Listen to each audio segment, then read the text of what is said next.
जय श्री हरि विष्णु। माँ लक्ष्मी की कृपा हमारे सभी मित्रों पर बनी रहे, यही हमारी मंगल कामना है।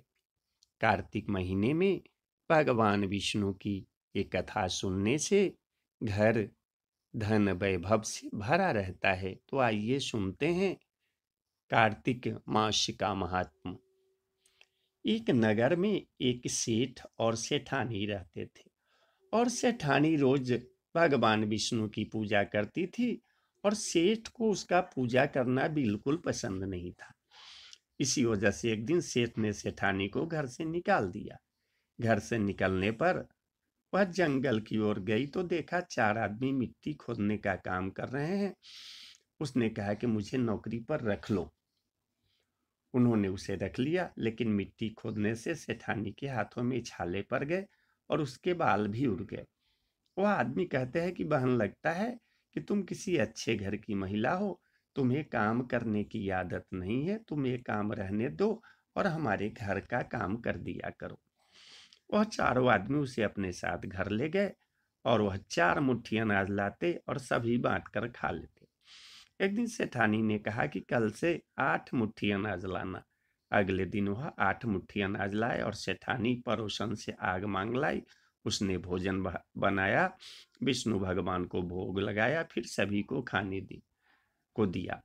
सारे भाई बोले कि बहन, आज तो भोजन बहुत स्वादिष्ट बना है। सेठानी ने कहा कि भगवान का जूठा है तो स्वाद तो होगा ही।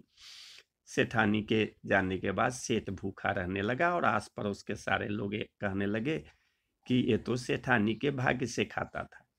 एक दिन सेठ अपनी सेठानी को ढूंढने चल पड़ा। उसे ढूंढते हुए वह भी उस जंगल में पहुंच गया जहां वह 4 आदमी मिट्टी खोद रहे थे।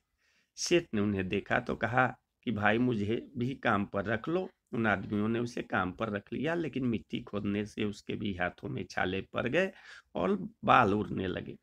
उसकी यह हालत देख चारों बोले कि तुम्हें काम की आदत नहीं है, तुम हमारे साथ चलो और हमारे घर में रह लो।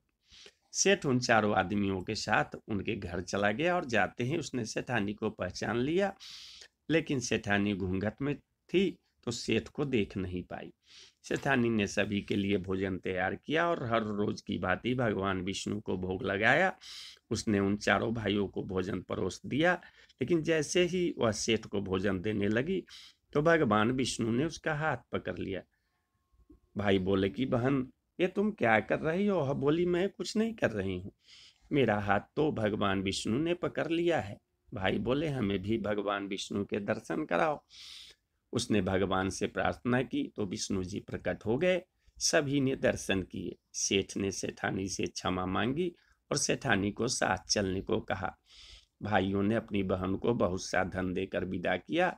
अब सेठानी के साथ सेठ भी भगवान विष्णु की पूजा करने लगा और उसके परिणाम से उनका घर अन्न धन से भर गया। तो बोलिए जय श्री हरि विष्णु, जय माता लक्ष्मी।